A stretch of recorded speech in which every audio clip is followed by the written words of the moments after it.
રાજકોટના ઉપલેટા નગરપાલિકા સંચાલિત સ્પોર્ટ્સ કોમ્પ્લેક્સમાં જીમના સાધનોના પેમેન્ટનો મામલો ચર્ચાનું કેન્દ્ર બન્યું। પાલિકા તંત્રે જીમના સાધનો લગાવ્યાના 2.5 વર્ષ બાદ પણ પેમેન્ટ ન ચૂકવતા કોન્ટ્રાક્ટરે પૂર્વ પ્રમુખ અને એન્જિનિયર પર વિશ્વાસઘાતના ગંભીર આક્ષેપ કર્યા।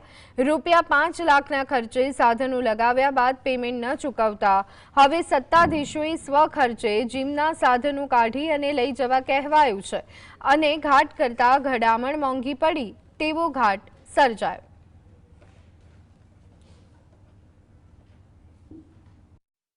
જે સ્પોર્ટ કોમ્પ્લેક્સ અમારું નવું બને છે અને એ કોમ્પ્લેક્સની અંદર અમારે જીમના સાધનો ફિટ કરવાના છે। 2.5 વર્ષ પછી હવે અમે ચીફ ઓફિસર સાહેબ અમને એમ કહે છે કે ભાઈ તમારા સ્વખર્ચે તમે આ સાધનો પાછા નીકાળી શકો। અમને ₹5 લાખ રૂપિયાના જે તે સમયે આ સાધનોનો ખર્ચ થયો હતો। ₹5 લાખ આજથી 3 વર્ષ પહેલાં 2022માં અમે આ ફિટ કર્યા હતા।